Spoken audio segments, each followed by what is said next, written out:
Prelims 2023 हो चुका है और उसमें इंटरनेट पे हमारे को कई सारे वीडियोस देखने को मिलते हैं। कोई कह रहा है यूपीएससी गलत है, कोई कह रहा है एस्पिरेंट गलत है, कोई कह रहा है कोचिंग गलत है, कोई कह रहा है टीचर्स गलत है। ऑल सेड एंड डन, अभी यूपीएससी का जो नेचर हो चुका है उसको तो कोई बदल नहीं सकता except parliament and supreme court of India. लेकिन जो रियलिटी है उसको ध्यान में रखते हुए आने वाले अटेम्प्ट्स के लिए 2024 और 25 के लिए हम यहां से क्या सीख सकते हैं रादर देन एनालाइजिंग की गलती किसकी रही, क्योंकि वो एक बहुत ही ऐसा डिबेट है जिसका कोई एंड नहीं है। हमारे को प्रैक्टिकली यहाँ पे सोचना चाहिए कि आगे हमारे को किस तरीके से बढ़ना है, हम क्या वे फॉरवर्ड यहाँ पे फॉलो कर सकते हैं और किस तरीके से अपना 2024 और 25 का अटेम्प्ट जो है वो सुधारा जा सकता है।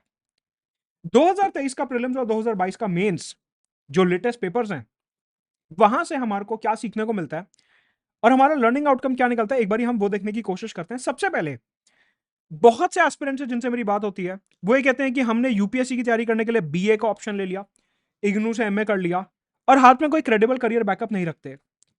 एक थ्योरी ये निकलती है कि अगर हमने करियर बैकअप रखा तो हम डिस्ट्रैक्ट हो जाएंगे और यूपीएससी ही हमारा कोर एम है।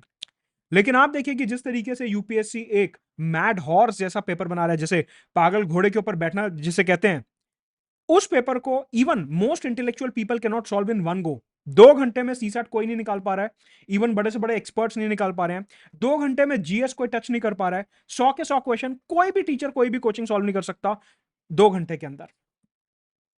अगर पेपर इस तरीके से मैड हॉर्स लेवल पे जाएगा तो आपके पास कुछ करियर बैकअप प्रैक्टिकलिटी देखते हुए होना चाहिए जो आपको या तो जॉब रेडी बनाए या फिर कोई दूसरी नौकरी दे।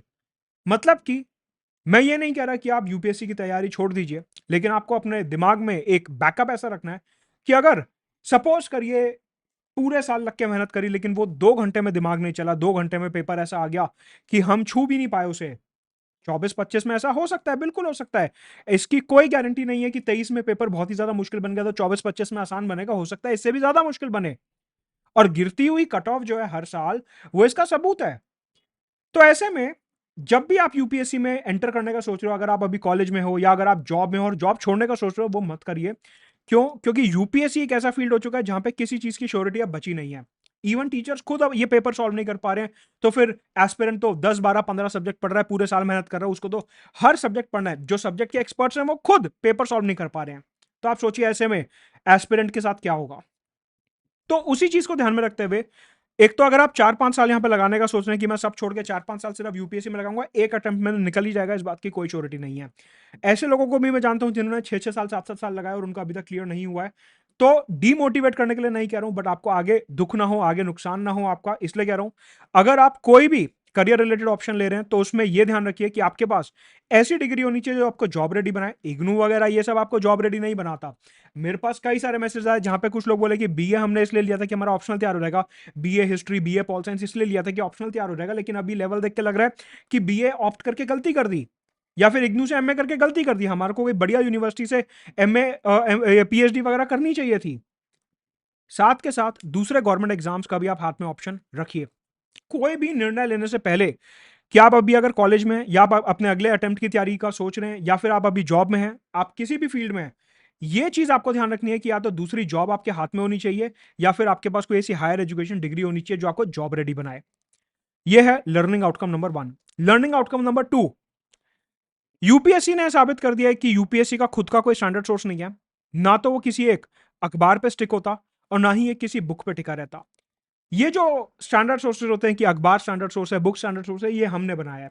एस्पिरेंट्स ने, कोचिंग्स ने, टीचर्स ने कि हाँ ये पढ़ लो काफी है। लेकिन आज की तारीख में यूपीएससी कहता है कि जो सरकारी सोर्सेज हैं, सरकार के parliament, legislature, Rashtrapati Bhavan, ministry से सीधा डॉक्यूमेंट्स निकल रहे हैं या फिर जो सीधा सुप्रीम कोर्ट हाई कोर्ट से जजमेंट्स निकल रही हैं, आपको सीधा वो पढ़ना है। मतलब कि कोई एक सोर्स के लिए हम ये नहीं बोल सकते कि ये क्रेडिबल सोर्स है।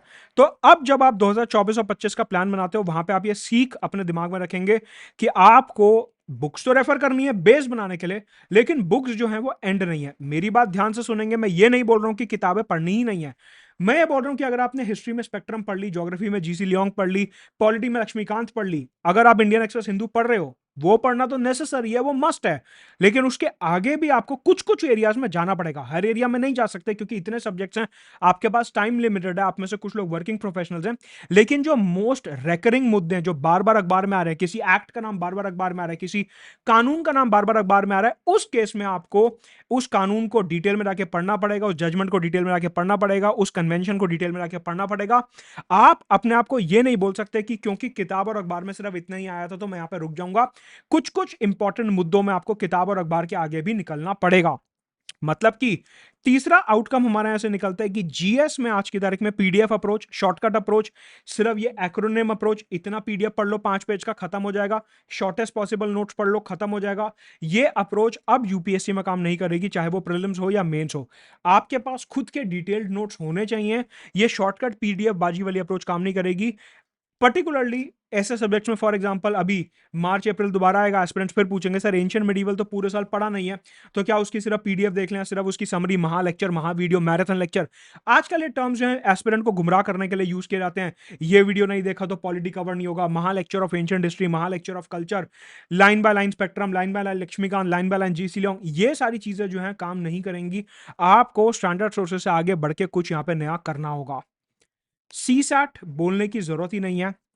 मतलब ऐसे बहुत से लोग हैं जिनका 85 90 95 जीएस में बन रहा है, लेकिन सीसैट में वो 40 45 नंबर पे रुक गए हैं क्योंकि लेवल बहुत ज्यादा हाई था। बिल्कुल यूपीएससी को ये सोचना चाहिए कि एक तरफ वो बोलता है कि 10th लेवल की मैं मैथ्स दे रहा हूं, लेकिन 10th लेवल की वो कहीं से नहीं थी। इवन 10th क्लास को पढ़ाने वाले टीचर जो हैं वो खुद उस पेपर को 4 घंटे में सॉल्व नहीं कर सकते। सीसैट के मैं इतने बैचेस ले चुका हूं, मैं 2 घंटे में उस पेपर को सॉल्व नहीं कर पाया।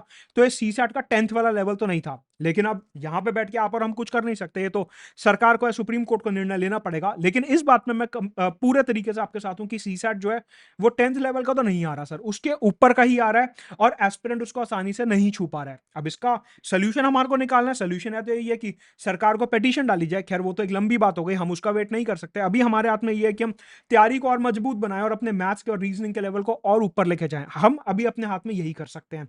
अब सरकार को जो करना है, यूपीएससी को जो करना है, वो उनके हाथ में, बड़ी लेवल की बातें हैं भाई। मैं तो यहाँ पे ग्राउंड लेवल पे आपको यही बोल सकता हूँ कि आप सीसैट की तैयारी डे 1 से शुरू कर दो। 15-20 मिनट आधा घंटा रोज सीसैट की तैयारी करो।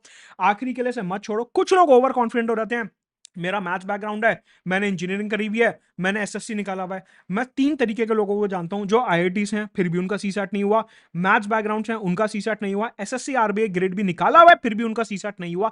मतलब कि यूपीएससी का जो सीसैट है वो इन पेपर से ऊपर जा रहा है।